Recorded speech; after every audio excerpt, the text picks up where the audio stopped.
Welcome, everybody, and thank you for being here today. I'm so happy to introduce my friend and colleague, Viji Natarajan, today. And we're very grateful to her for offering her webinar for our scholarship fundraising campaign. I just want to say a few words about Viji. That's her nickname. We can call her Viji. She is a former research scientist. She is currently a Jyotiṣa practitioner and a Vedic sciences teacher dedicated to women, birth, and healing.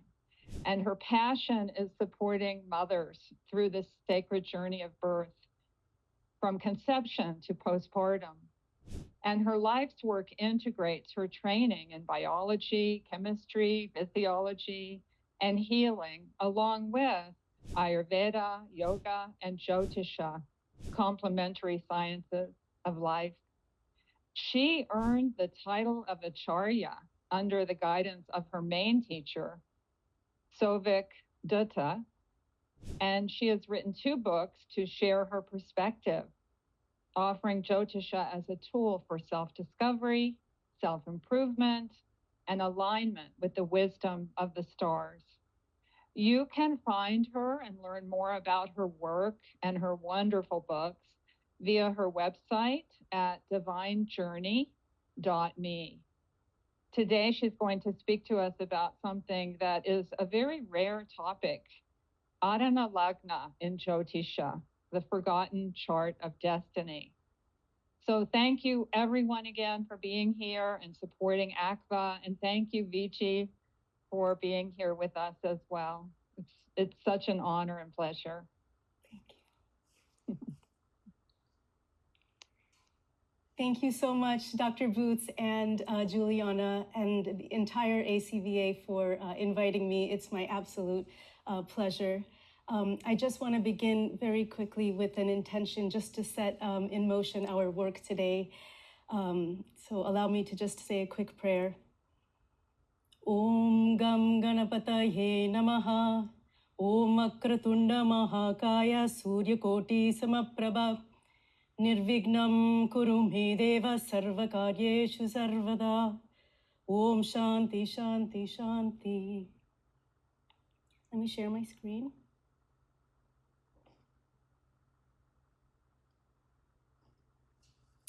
So again, my very much heartfelt gratitude to everyone for being here today and sharing their Saturday. I also want to thank all of my teachers, one of which Juliana mentioned, but both seen and unseen, especially Sovik Dutta, for sharing their knowledge with me so freely. I am so happy to talk about this topic, which is significantly dear to my heart. So today is a story about how consciousness becomes life, and how what begins as awareness moves through intention, emotion, to form, and how, in recognizing that process, we can return to it continuously as well as consciously. So I want to begin today's by sharing the path I'll take you on. I want to share a little bit about my own journey and my affiliation with birth and the context for today's talk. I do want to revisit birth traditionally is understood a certain way through the lens of Jyotish.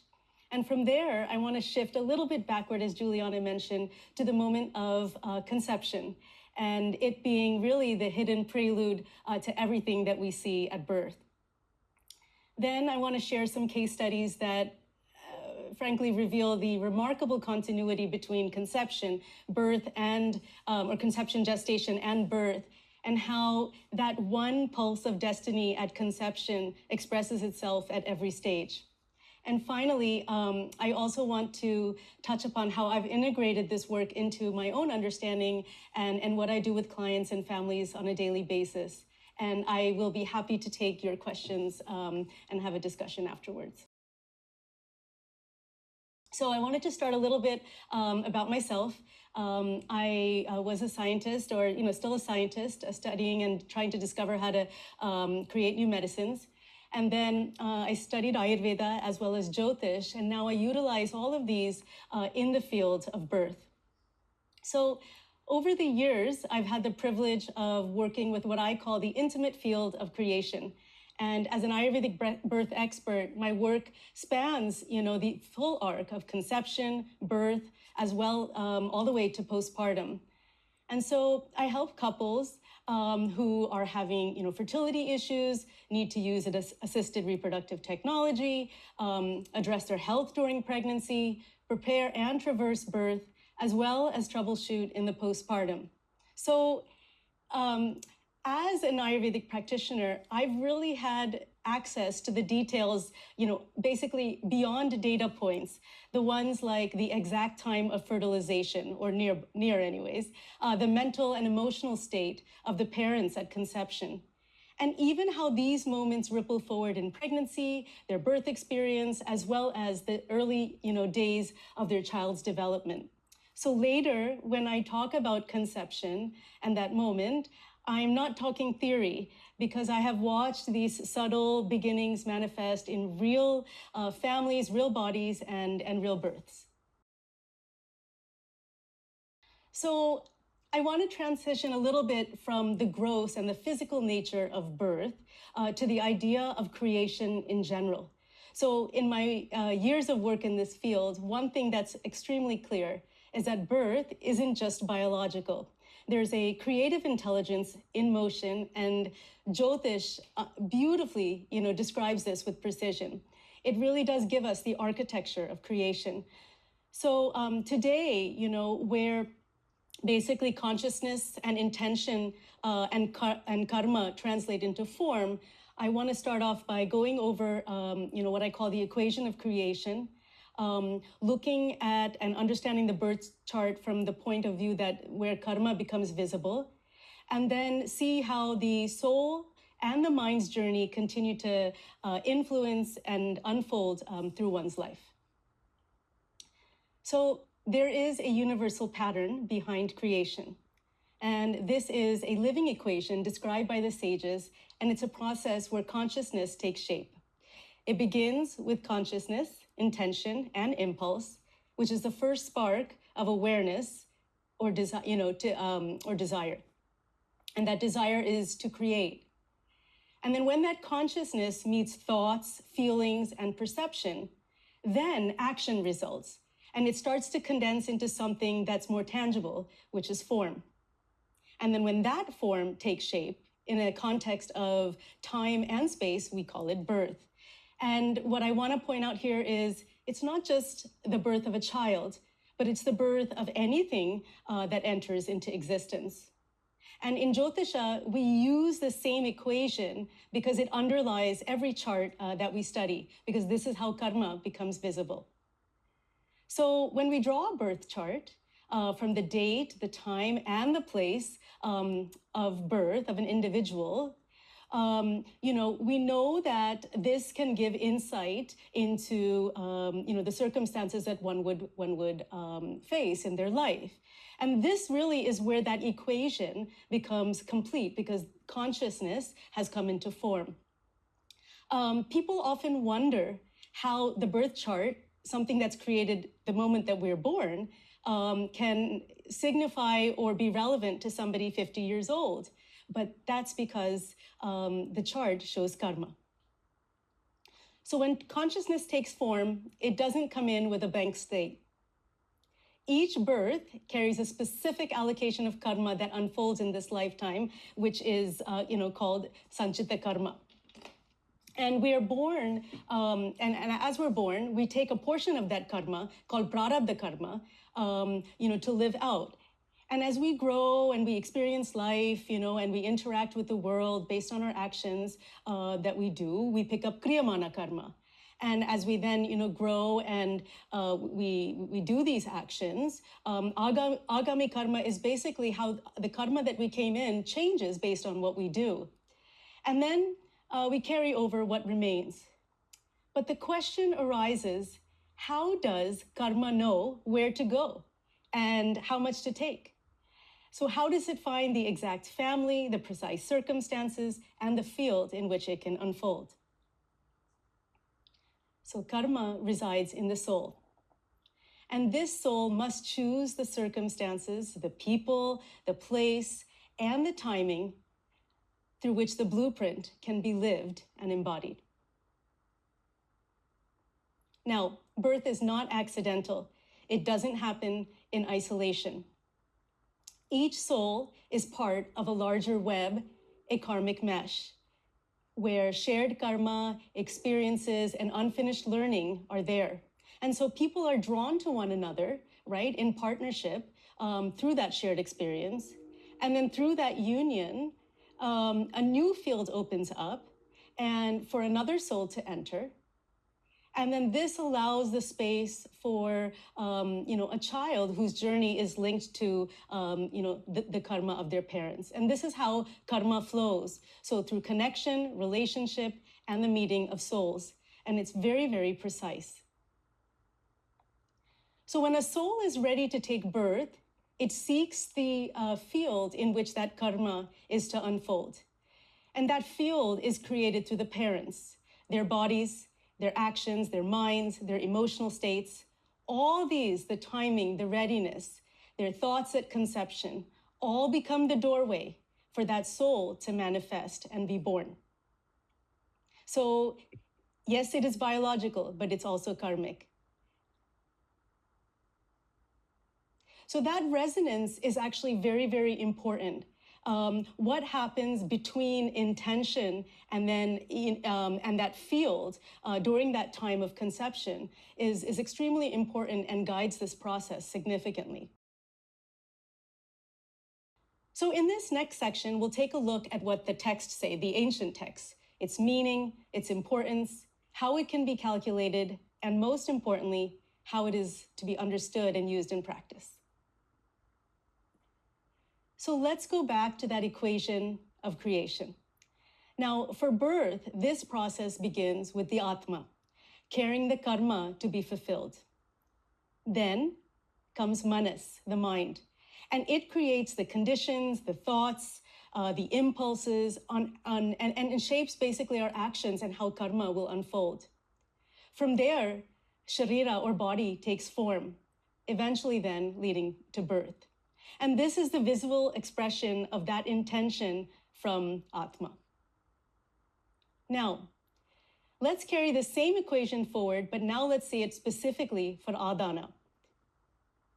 The soul or Atma is part of a greater consciousness known as Paramatma, and this carries the intention and the karma that should be lived.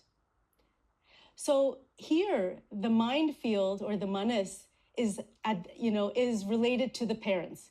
So it is their emotions, their thoughts, the state of their connection at that time, and that becomes the field in which the soul enters.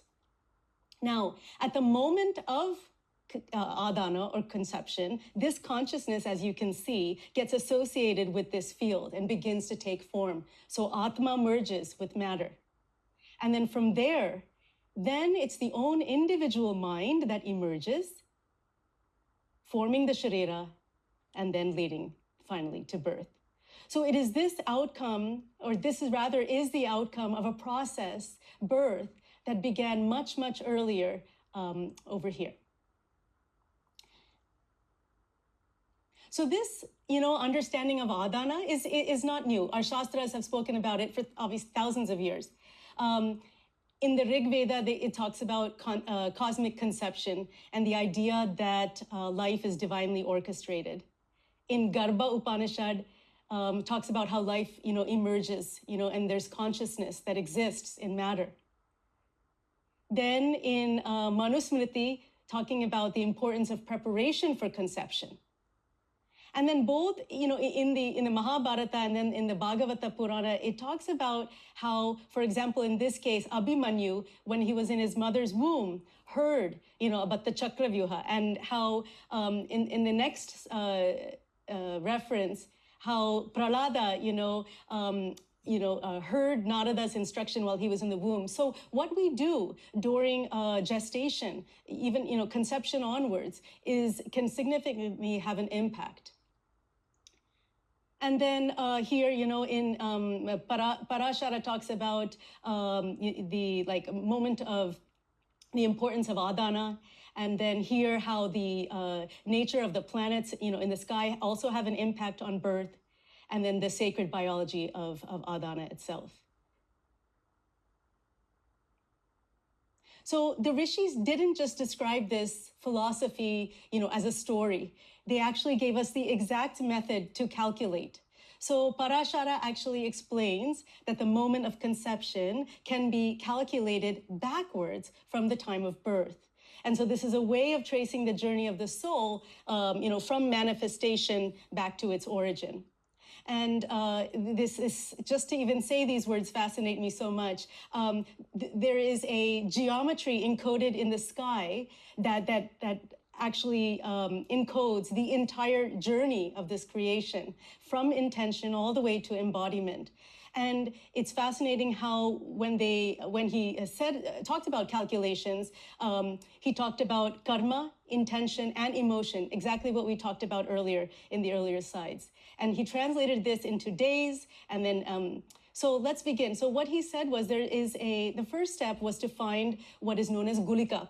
And gulika is a calculated point which you can get on any software that you have, and it represents the initiation or activation of that karma related to Saturn. Next, what we're going to do is measure the distance between Saturn and that gulika point, because we want to understand how far karma has traveled. From there, we're going to look at intention or dharma, by measuring the distance from the lagna or ascendant to the ninth cusp.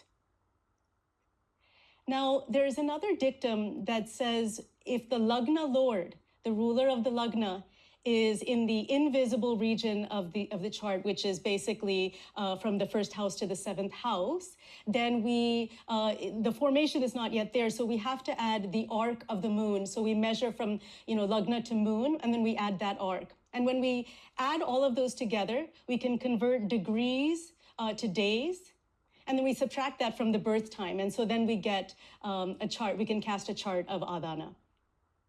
Now, the same mathematical formula is mirrored physiologically. And so let's understand that same process in the forward direction through biology. So the process begins with the fertile window or readiness of the individual. And so it's a period of, creating and preparing, for life to come in. And that happens about 5 days before ovulation and the day of ovulation. So there is there's a window. Then we have nisheka, which is the release of the seed. And this is when intention meets action. So the sperm can live up to 3 to 5 days within, the mother, and it awaits union with the egg. So there is a window. And when this meeting does happen, then we have Adhana. And this is the true moment of conception. And at this point, the soul has chosen to associate with, this field. And from there, so from Adhana actually, or from the moment of conception, anywhere, there is a window for the start of life as well. And then from here, we have a period of gestation and growth. And typically that's 40 days and 5 weeks after Adhana, but nothing happens typically in life. And obviously that's guided by, the circumstances and situations around Adhana. And then finally we have birth. So the Adhana chart can reveal or does reveal the soul's pattern, its intention for birth. So the moment that karma enters the field of creation. Now, it shows the soul's quality. It shows what type of soul is invited. It gives insight into the relationship between the child and the parent. It talks about the fertility and delivery patterns, the environment in the room where it happens.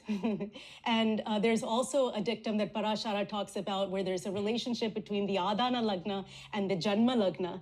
And depending upon that relationship, it gives insight into the longevity and prosperity of that individual. So Here we can extrapolate the bhavas in the Adhana chart once we have the Adhana chart. And I just want to go over just a few of these, because the moment of conception, is really given insight in the first house. We look at the mother's, resources, support that she might have, nutrition. Here in the third house, we're going to talk about, it really helps us to understand the communication between the parents, the efforts, the initiative towards conception, the environment in the womb in the fourth house, and what was the relationship between the parents that we can see in the seventh house. And something that is always of interest to me is the environment at birth. How does birth manifest, and who is there to help out, and and what happens after birth. Of course, all of these bhavas are important and relevant. So then we also have to understand the roles of the grahas in Adhana. And so every graha plays a role, the sun being the divine spark and related to the Atma, also related to the father. Moon is the emotional field and helps us to understand the fluid balance in the mother and the emotional field and what she's going through. Mars, the planet of action, is really the driving force behind even the connection and the conception itself in this case. Mercury is about connection, not only between the parents, but also then the guiding process in the entire gestation period. Jupiter, the grace. Venus really helps us to understand, how the delivery goes, what's going on, in terms of even the union of the parents. Saturn, as our timekeeper, gives structure and really also impacts significantly the labor process. Both Rahu and Ketu bring about different qualities, and here is where, when we have the differences in timing from what we might expect, where Rahu as well as Ketu, which brings in, non or unnatural methods of delivery or utilization of instruments and maybe even surgery. So this is a simple table that shows really what the classical texts describe, and that's the movement of the grahas, typically from conception to birth, and they follow, a natural rhythm. So you'll see here that the sun moves approximately 10 signs, right? So 10 solar months in gestation and nine lunar months in gestation. And what happens is the moon's placement in Adhana actually, is understood to become the Lagna if everything goes according to plan, in Janma. Both Jupiter and Saturn, slower moving planets, tend to stay in the same Rashi or move, one sign. Then Venus and Mercury tend to stay along with the sun and can move one or two signs as well. And then Rahu, Ketu either stay in their sign or they go back. So let me go back to this. This is one way in which a person like me who works with couples and who has an idea of what their Adhana time may be and can draw a chart, can extrapolate to understand approximately when they may deliver. And then also, obviously, what are the circumstances around that. But here then, in the next slide, is where things could deviate. So when we have retrograde grahas, when we have that Rahu Ketu, influence, especially in Lagna or the fifth house or ninth house, or when it's associated with sun, moon, or Lagna, can have a significant impact. When Saturn's aspect, is dominant, certain things can happen, slow down. Maybe somebody has to get induced later on. And so, affliction of moon and Venus impact the mother or even the time of gestation. So these are ways in which we can understand how that Adhana chart is going to be impacted and therefore impact the timing of birth. So now that I've explored, the philosophy and the framework, I want to bring you to life, through which, through examples. And want to, talk about how I have seen, these couples throughout this journey and how we can apply what I have shared with you in practical application. So through these 3 different case studies that I want to show you, what I want to really focus on is the fact that there is a continuation of karma. That continuation exists. So first, life begins with conception, right? And this is the seed of intention. And as we just discussed, adhana. Then we have the embodiment of that intention, which is, of course, janma or birth. Now, the environment in utero, which I talked about, is related to the parent's mind, their emotional state. And this gives rise to how the child absorbs this emotional field in utero and how that manifests in the D7 or Varga chart as different rasas or tastes after birth. And then there's also obviously a karmic relationship that we talked about, and the continuation of that karma, the interconnectedness of that karma, and that is shown through the D12 chart, the relationship between parent and child.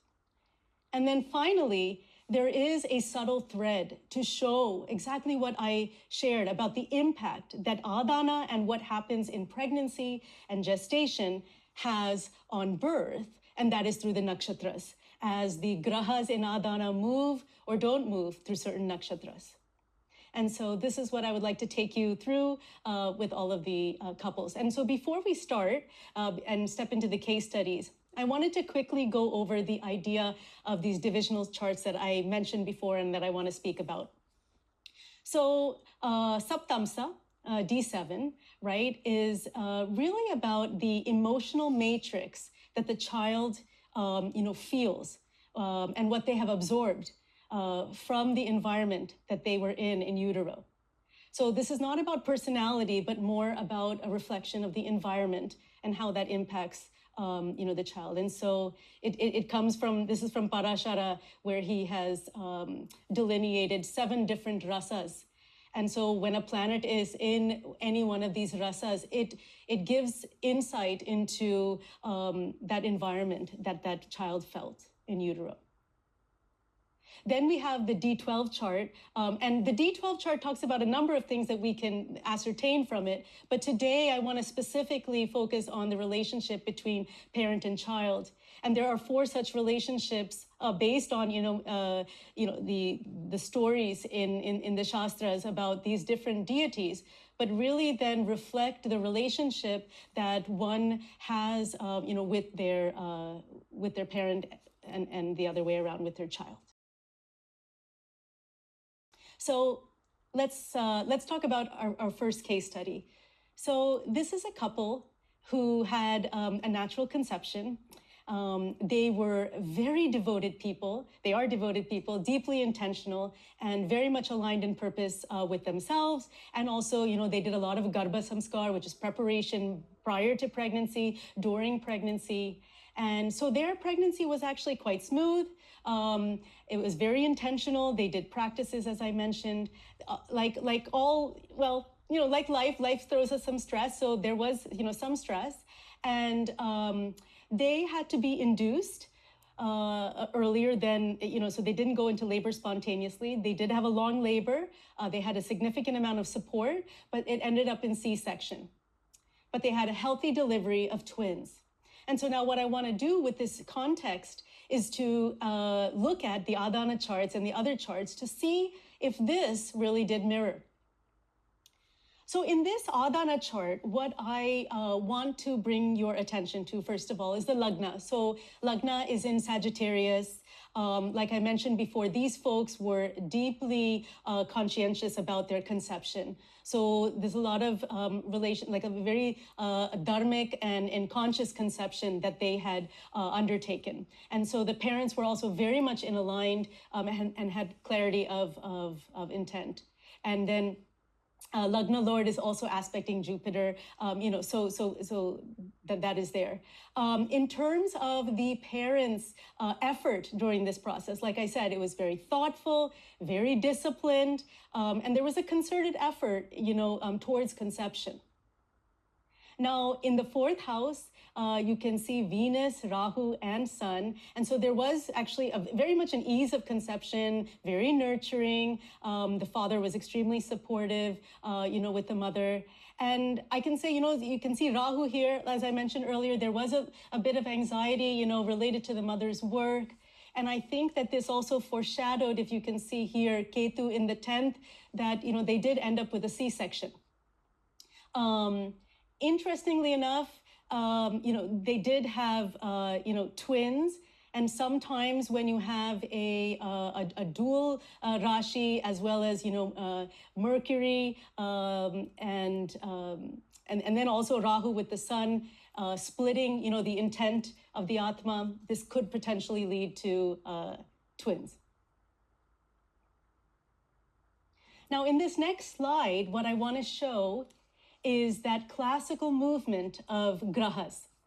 So let's start off with the Sun, right? The Sun is in Pisces, and so typically what would happen is the Sun would then be in Sagittarius. But you see here that actually Sun has moved not 10 but 9, to Scorpio here.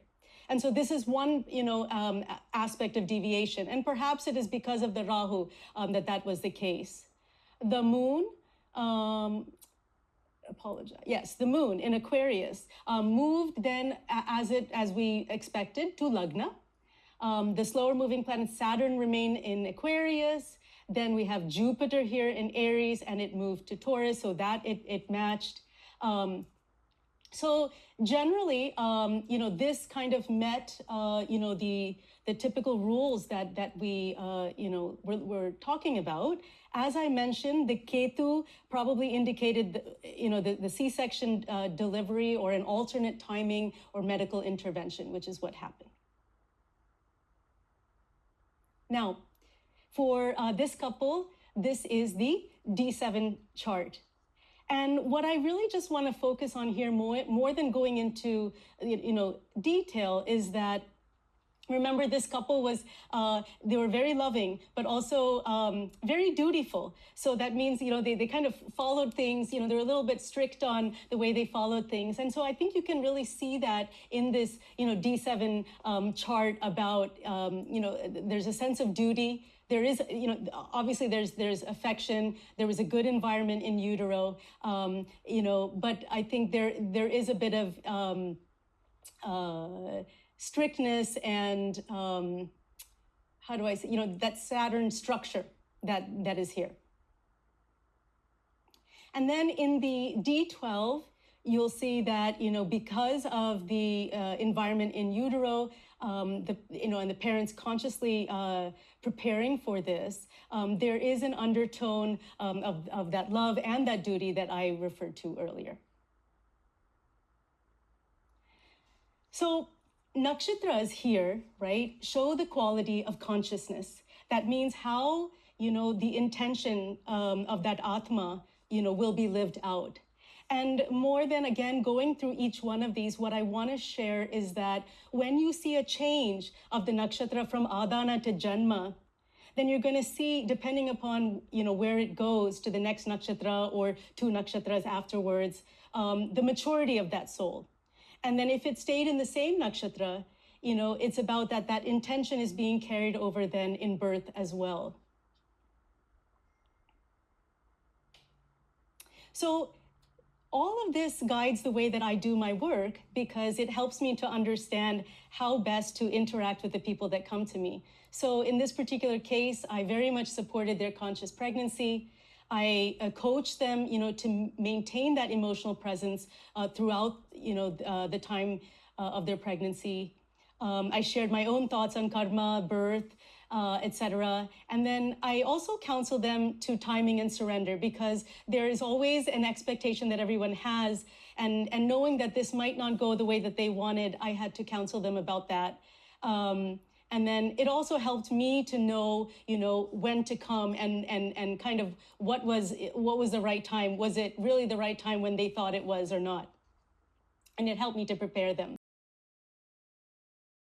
So now let me go to the next case, and this is in a slightly different situation where this couple conceived through IVF. And so there was a fertilized embryo, and it was implanted later than the time of conception. The parents had aligned intentions, and I believe that they became closer during the entire process of pregnancy. And the pregnancy itself was very healthy, but there was an extensive amount, I think, of deep healing and emotional growth that I think very much then impacted, the child. The labor was natural, came exactly on their due date, no meds, and it was a healthy delivery, but there were some post-delivery complications. So let's take a look at this in the Adhana chart. So here, this couple, had shared with me that they were, first of all, deeply intentional about their intent to conceive, but they did keep it private. So it makes sense, Scorpio. They were very much, intentional, like I said, in their planning. The moon, in Sagittarius in the second house. So she felt very supportive, the mother. And then we have here a situation of partnership for, this conception. And it was definitely, teamwork. And in the fourth house, I believe the Saturn, so remember that this chart shows conception, and this conception was done, in a lab. So I think the idea of Saturn, the coldness, the very disciplined nature of Saturn then is reflected here, probably in that circumstance. I think this child was deeply wanted, and I think that this axis, this Rahu-Ketu axis that you see here, this after the birth, probably again foreshadowed, maybe some complications that happened after birth. And one thing that happened also, you see here Mars in Cancer, water sign in the 9th, aspecting Lagna. So this mom, she delivered on time, but her water broke early, and Mars, aspecting the Lagna, also, in Cancer, I think it, indicates that. And then we have, Jupiter. So it is a very harmonious relationship between husband and wife, supporting each other, and then Jupiter also blessing the union. So in this case, we have a situation where things mapped exactly. So you see the sun here in Scorpio, and then went 10 houses and then translated to Leo in the Janma chart. So that was an exact. Then we have the moon in Sagittarius, and Sagittarius then became the Lagna. The nodes, the Pisces Virgo axis shifted, just one, which is fine, to the the Aquarius Leo axis. And then Saturn moved from Aquarius to Pisces, and then Jupiter from Taurus to Gemini. So this matches exactly. Now, in this case, also, I think, based on the relationship between the parents and the deep learning and supportive nature of her pregnancy, shows also that in the rasa of the child. So the child, feeling loved, feeling safe, maybe some overindulgence, and generally coming into a very steady environment. And then here, where both parents, again, were very present and conscious, and you can see here that many things. So with Lagna in Ashwini Kumara, so then, the individual feels connected, obviously, that there's harmony and connection to both parents. But through certain, maybe the mind or the intellect or, the way that they, approach certain things are connected, to the father. And the father had a significant impact, in the postpartum after there were some complications. but both parents are very much attached to the child. And here, again, the nakshatra connections, just for us to, see how the soul, has, matured, throughout that time and impacted by gestation.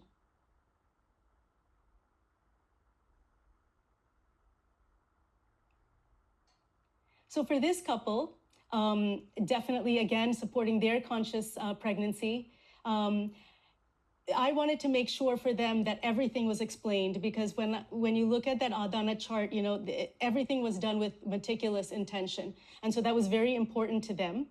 I also shared, my thoughts on karma and birth and how that would happen. And like I said, every couple is always interested whether they're going to deliver early, on time, or late. And so it allowed me to ask them to just surrender, to timing. And one thing we very much focused on, and I think, there was Jupiter and, Mercury and all of that, is to really support their inner transformation. And I think that this really impacted the pregnancy as well as the birth. And it allowed that emotional trust to be anchored, which then translated to the child. So this third and final case is about a couple with a different background. And so in this particular case, it was a natural conception, but the parents, the husband and wife, were emotionally disconnected. It was the mom's choice, almost in some ways forced to have the baby. And, there was minimal preparation for this. It was done in a feeling of very much isolation and very much driven by the mother. Although she lived with her husband, I think she had shared with me that she very much felt that she carried this entire pregnancy alone. But she really drew upon herself, for strength and resolve. Interestingly, this woman lives in India, and she had traveled from India to the United States just to deliver with me. And she had come, I told her, please come early. I think you're going to deliver early. She came, I would say, maybe 5 to 6 days, luckily, but without her family. And so she delivered premature. It was very fast or precipitous and unmedicated. And then, but she did have a healthy baby, and she was very strong, and she did it. So let's see how we can see those circumstances in this Adhana chart, okay? And by the way, all of these Adhana charts were created from the input of the parents. So later we will see how that matches up with what Parashara would have calculated. So here, deeply emotional in Cancer, okay, and very intentful on the part of the mother. But there is that retrograde, Mars, so very internal, a lot of courage, but also, with some dissension. So the moon in the second, so she did kind of almost rely on herself, and she did all the best that she could to kind of nurture and be very protective of the child. You'll see Ketu in the third, where it is the intent of the parents, the collaborative effect of the parents, and that is somewhat broken. Mercury in the fifth, so she really in the fifth, but in Scorpio, she really did use her own intuition and support herself significantly throughout this entire gestation. And she allowed her to be guided by that internal compass. Interestingly, so you see Venus is here in the seventh, but it's in Capricorn, so it's a bit dry. So, the couple did come together, have intercourse, but it's also aspected by Mars. So it wasn't done in the loving, way that would have been ideal. Saturn in the eighth shows a bit of solitude on the part of the mother and the challenges that she faced.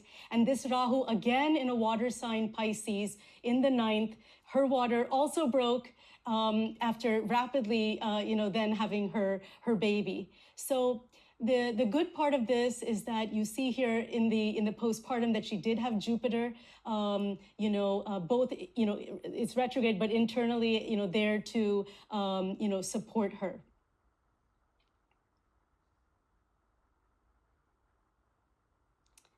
So here, I wanted to show, so here is where it didn't meet. And I think that's because of the fact that the nodes, it really did impact this birth. So here, Sun is in Sagittarius, right? And it actually moved 8 signs from Adhana, and here the Sun is in Cancer.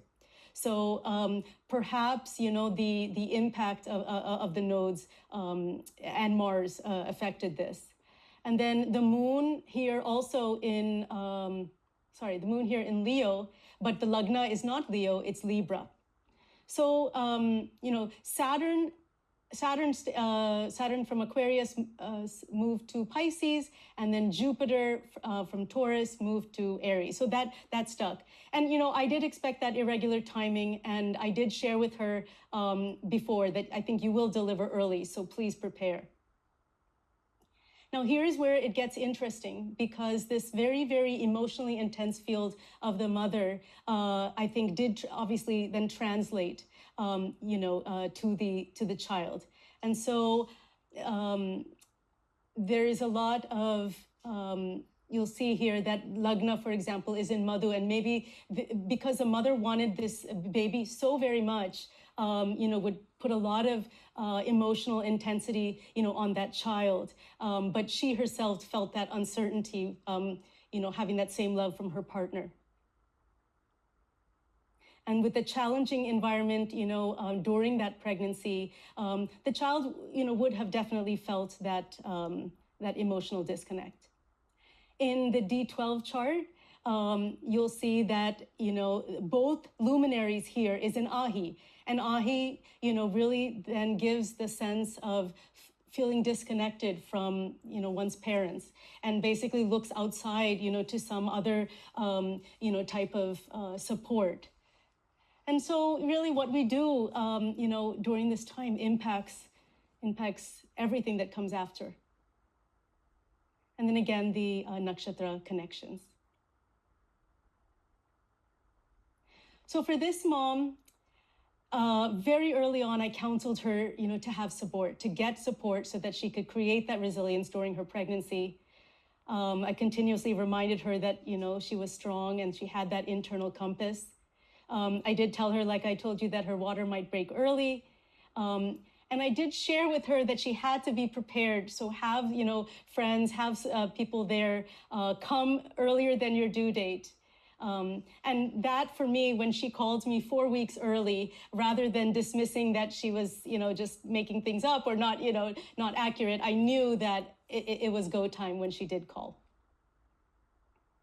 So what I did was I went back and I took the date of birth of all 3 children, and I back calculated based on Parashara's dictums. And you'll see that uncannily it is quite similar. The first one being off by a little over 6 days, the second one about 9 days, and the third one about 4 days.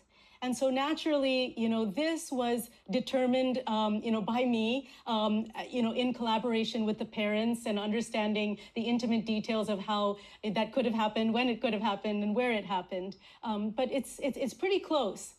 So I found that extremely remarkable. And so finally, what I want to share with you is how I have utilized all these learnings in my own work and how that guides the work that I do.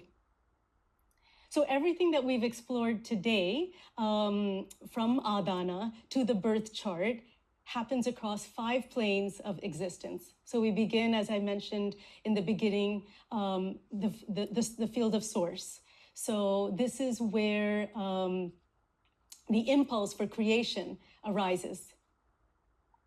And then we move to the soul plane where karma takes form, and this is the Adhana.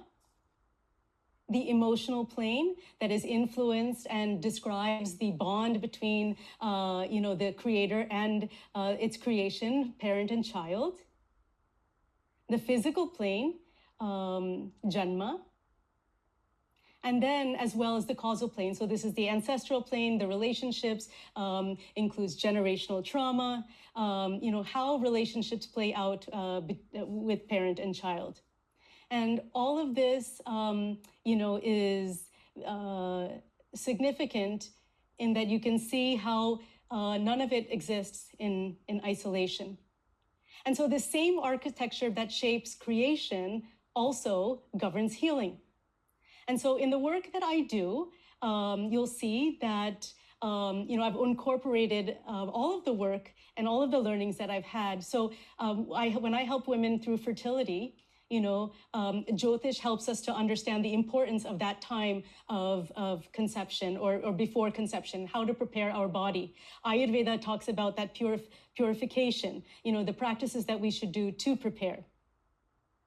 And in my work, it's important to bring awareness to this. And so I help couples to understand how that can be impacted. And then we move to conception, as we talked about today, Adhana, and how what we do and the environment that is around that, significantly impacts. And so that allows me to give context to people to, do certain practices and be intentional and be conscious when they are conceiving.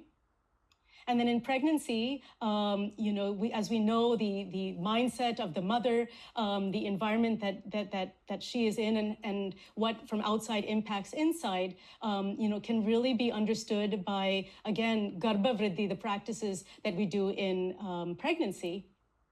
And we can utilize the tools that the Shastras, have given us to do that. And then finally, birth, or not finally birth, but at birth, which we all think is finally janma, is where we really need to support that entry of that soul into existence. And so this is where that entry will be supported in the postpartum. And here we understand and we nurture the relationships that we have. We give the practices that we know to support the body, the mind of the baby, and we understand. We learn to understand, how Jyotiṣa showed us the map of this individual soul and how we can support that soul. And this is where we integrate all of that learning that we've done. And so what I want to bring you back to is how this philosophy, becoming mother, is, for me, more than just bringing a child into this world, but realizing that the concept of intent, then, manas, brings into form in every aspect of creation. And so that we can see every day, every moment as a moment to affect Adhana in every way in which we give birth to ourselves, our ideas, our creations. And in an attempt to bring my own journey of healing, of learning, Jyotish, Ayurveda, it was important to bring these concepts together and help people to realize what potential and what agency they have over their own life. And so I've created, as Juliana mentioned in the beginning, and sorry for the shameless plug, but 3 books that actually talk about what we've talked about today, which is, your soul's journey with, intent, your mind's journey brings action, and then coming soon in 2026, your body's journey. And I wanted to leave you all with this quote, which is that awareness is creation, and creation in its purest form is awareness becoming love. And so I really do hope that all of you show that love to yourself, bringing awareness to who we are, and creating that network of support for yourself in this amazing journey of life. And thank you so much for your patience and sticking with me. I cannot believe that I think I did this in less than 1 hour, but I'm happy to answer any of your questions. Well, thank you. And I'm the moderator, and I have 2 excellent questions that have been entered in the Q&A box. Okay. You may submit, and our listeners, panelists and attendees may submit more. The first one is from Mr. Sae Mogeshi. He is he is asking, does any Vedic astrology software calculate this Lagna? Oh, I don't know of one. So I don't know if, I know that we can calculate, as I mentioned, what Parashara has mentioned, the Gulika, and then we can measure those kind of things. But I don't know of one. Okay. And if you find one, please share. I'd be happy to look at it and compare. And Professor Juliana says she does not know of one either. Okay. And I have a just a quick technical question on your charts. You have AL. And, oh yes, sorry. Yes. What is the AL in your charts? Yeah. So let me go back to one of those. Is it here? Yes. So AL is Adhana Lagna. So the projection of the soul, like how that soul is perceived. So typically in Adhana, so I would actually look at I apologize for putting that there. Typically, I would look at that in the Janma chart, but that is typical. That's in Jaimini astrology, and it is related to how an individual, their projection is seen out in the world. Okay, well, thank you very much. So now we have another excellent question from Radha Devi Om. Okay. I'm going to read here. It's a little bit a deeper question. Hari Om, who decides the delivering of karmas? God, for example, you mentioned some are born under parents' adana karma or can choose rebirth in prabha karma, etc., etc. Thank you. Oh, I wish I could see the question so that I could hear it again. So let's take it stepwise. You said who decides karma? Is that what you asked me? The delivering of karma. Well, it is my understanding, and this is only my personal understanding, that it is the soul's, decision to, live out to exhaust that karma so that it can eventually then return back to source. So my impression is that, the way I see it is that we are part of that eternal divine consciousness. So that Atma that I showed in that photo is part of that Paramatma. So, in that way, God, in this case, would be us. And I'm just trying to find that slide again for you. But, and so I think it's the individual soul that decides that that it would like to live out a particular portion of its karma because it can't live out all of it, and then decides to incarnate. And based on the karma that it has to fulfill in that lifetime, chooses the circumstances under which it can fulfill it. Okay, and the second part, you mentioned she understands this part, but then you also wondering, could the soul choose to rebirth in prabha karma, et cetera, et cetera?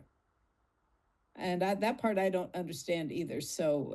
Okay, I didn't understand that. Can the soul choose to? Yeah. Radha, please consider reformulating your question, but in the meantime, we'll go on to another question. How's that? Okay. Yes. So we have a question from the let's see, get this one to come up. Julia Avancini asks, do you do muhurta for conception for clients? And if so, how do you approach that? Yeah, so I'll answer in a very practical way. I am really, I'm very busy. So what I like to do is I like to, I guess the way that I want to answer this question is, I have not yet done muhurta for people. I have helped people to understand when is a good time to conceive. because for me, when I say that I'm busy, it's important to me that nothing is done in isolation. Meaning that it's important that we understand, the person. It's not just to say, oh, well, I'd like for you to, because I think it's not just the timing, right? It's also the manas of the person. So I give them a general idea of when it will be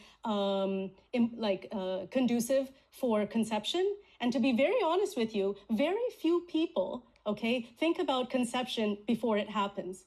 I would say in all the years, like more than a decade or 15 years that I've been doing this, very, very few people I can count on one hand that have come to me before they've gotten pregnant. So that muhurta time is kind of not always, at least people don't come to me for that. They always come to me if they have a problem. And so then they want to understand when is a good time. And I give them a general window in that way, that muhurta, yes. And then I also counsel them on the impact of not only what they do, but what they think and how their body is towards that. So I hope I answered that question. Thank you. And You're welcome. we have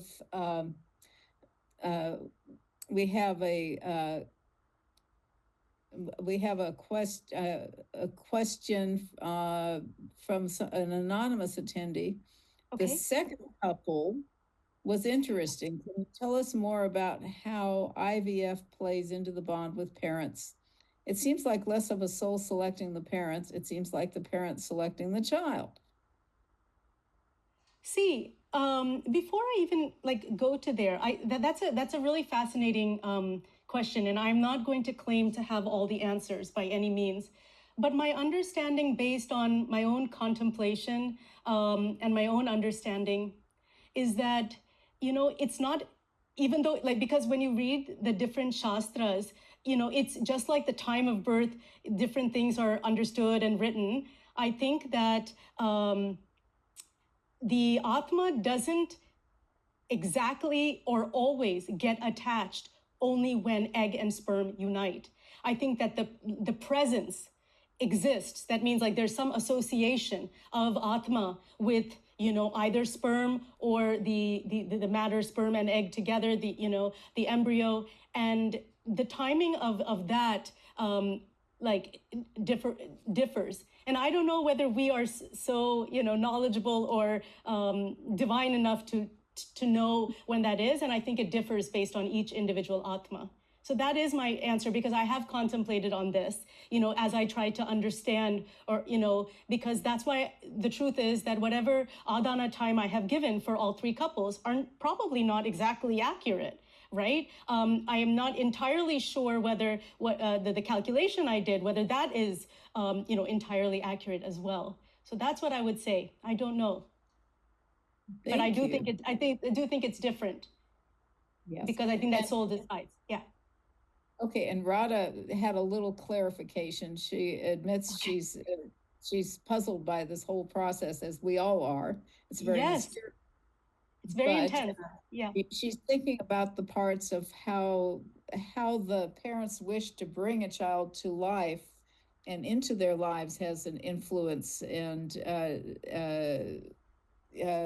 how that interacts with your, with the karma vocabulary. Yes. Yeah. So I think that the intent to have a child then creates the field.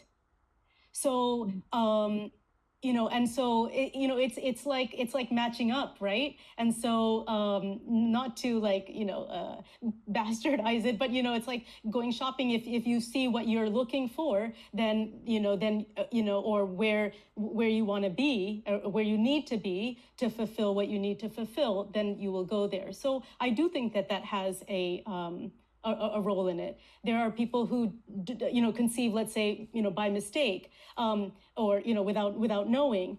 And so I'm not, I don't think that adjectives need to be put good or bad, but rather these are the circumstance, and presumably that also happened as a result of karma. Thank you. Yeah, you're welcome. Well, that's as good as we can get, I think. Okay, yeah. Okay, it's there's still as much mysterious, you know? Well, of course, and I think that's. If sorry to interject, I mean, I think that's the mystery of life. I don't. I would be lying if I said I knew the answer. But in this deep study, in this, I'm immersed in it daily. I see that it's a spiral. So it's a spiral, which is why we're not able to kind of pinpoint, because there's just so many interconnected aspects. So I have here's another question from Kartika. Okay. Just more on IVF. You know, we know that often several embryos are implanted, and do they all have the same Adhana chart? Oh, so this is a wonderful question because, as I interact with couples who've had IVF, I have the exact same question. So I would say that if two embryos are put into a mother's womb at the exact same time, the potential of that adhana, yes, would be similar, but maybe not entirely, because that's now it again goes to the same question as that Radha person asked, about when does the soul actually connect? Because even though you put two embryos, there is two different atmas that need to be associated with that. So the time of transfer is going to be considered adhana. So not, and then you're probably going to ask me what happens to the soul. Was the soul already there when the egg and sperm fused, or does the soul come in when it's transferred? I again am not going to presume to know the answer to that question, but what I understand is that there's probably some intricate thing going on where the soul may be associated but not fused, depending upon the timing. Because recently you read about somebody whose embryo was transferred after 30 years. So I don't think I don't really know what happened or what was going on with that soul between. Yeah. Yeah. Okay, so I'm going These are to all ask, very deep topics. I'm going to ask some questions from our faculty and leadership team. Okay. Professor Juliana commented, in the chart for the last case study, remember that Rahu was in the 9th house in Pisces, and that was case 3. Yes. And did you know she would deliver early because of Rahu and the Adhana chart? Yeah, that's what I'm just gonna pull that up if you can give me a second. But yes, and I was kind of course, again, I don't claim to be God and I don't know everything, but yes. So with this Rahu in Pisces, in the 9th, aspecting Lagna with Mars, even also, in Cancer, I did think that she would deliver early. And so it was based on that I did tell her. I said, I think you're going to deliver early. She said to me, are you telling me like 1 month early? And by the way, she delivered 1 month early to the date, but I said, well, at least a couple of weeks. And that's what I thought. And then that's almost exactly what happened. Well, thank you. And we have a very important question from Professor Charlotte. Oh, okay. Okay, would you mind please review the formula for calculating Adhana? Was it wrong? No. I don't think so. Yeah. Take notes. Okay. In case you didn't take notes, here is how the way it was calculated from chapter 4 in Brihat Parashara Hora Shastra. Okay. Oh, I just need to see it again. Yeah, wonderful. Honestly, just making the slide really blew my mind, because this is what I'm saying. I think we have a lot of questions, but I don't know how, literally, from karma related to Saturn to dharma, and then, even with Manas, unbelievable insight into, and I didn't believe that it was going to match. I did not believe it was going to match. I thought, honestly, before I made this slide, that I knew what I was talking about and I would be potentially more accurate. And that's only because I thought, well, I knew the couples, I knew the circumstances, so I could get as approximate, how is Parashara going to know when two people, made love? But I was fascinated by how, close it was. Well, thank you. I've got another question, a why question. Okay. Okay. Okay, if a soul selects the birth environment, then why does it select cases where parents are not really ready to have a child but are forced into the circumstance? Yes, yes. Well, I mean, that is karma, so karma doesn't have, karma is, I think, like emotionless. There is, so I think, I think we see, I think in the beginning when we look at life, we look at good and bad. But I think after, studying Jyotish, I really think that mindset needs to morph into these are circumstances here for us to learn or for karma to be fulfilled. And as difficult as it is to deal with those circumstances, part of doing Jyotish is to understand kind of the cycle and nature of life, right? And so in a way, when you say you believe in karma, or because that's what Jyotish is based on, karma, then there is that understanding of the migration of souls. So then I get some solace in understanding that, I hope that I can do my best in this life and have that end bag of karma a little bit less than, maybe on the screen. And I won't face as many difficulties. Well, thank you. That's really great. And I have one question of my own. Okay. Have you ever looked at this in the situation in the case of an adopted child? No, I have not. Okay. Well, I will send you. I will send you a little bit of my own case study, because my husband and I adopted a child, and we had a little bit of. We don't have the whole story, but we have some of the conception story. Oh. And I figure I want to look at this calculation. Yes.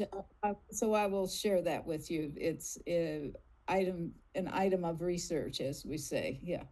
Absolutely. So for me, I will tell you that the journey and interest in this topic arose from the fact that, of course, as someone who supports women in the forward direction in this process, how would it be if I could understand what may happen and do my best in whatever capacity I am allowed to support that mother in having the best outcome? And sometimes, obviously, like I said, everybody wants to know what's going to happen. And so looking at it from that perspective first, but then the deeper you go, the deeper you then start to understand that, like what role, because in the chart also many times, as I was learning this, you can see where your own role might fit into this, are you the Venus in the chart? Are you the Jupiter in the chart? And how best, can you do that? I do want to share just one quick story. There was a circumstance, I didn't show it here, but it was the same mother, the last case who delivered early. I helped her with her first child. And in that situation, I was the beginning when I was learning how to do this and discussing the chart also with my teacher. And we saw, that there was Ketu around the time of, in terms of month-wise, like 9th, 10th house. And, we thought it's definitely C-section. I was a bit disappointed myself. I went into the labor room, the hospital, and I didn't tell anybody, but in my mind, I knew, okay, this is a possibility. And in fact, there was a circumstance where the child's head was basically, I would say, stuck. And so I was like, this is it, and I remember my teacher sharing with me, well, because I asked him, is there any way that I could help? He said, well, you would be the only reason why this might change, and not from a place of ego. But then I thought, okay, how can I troubleshoot this?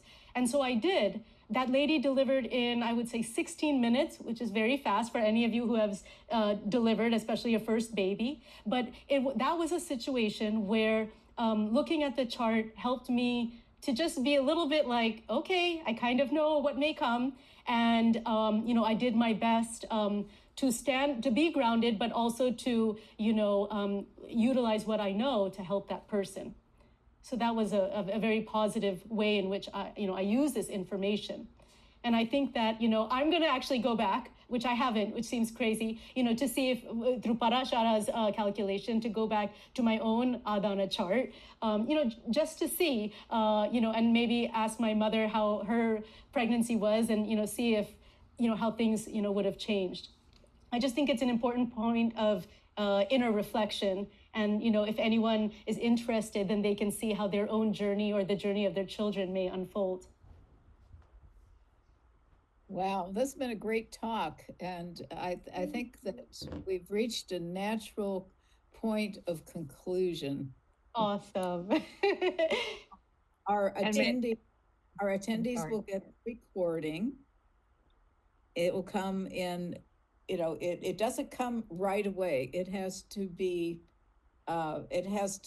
dealt with by actual humans. And humans involved in this process live on the other side of the world, and it will materialize in due time.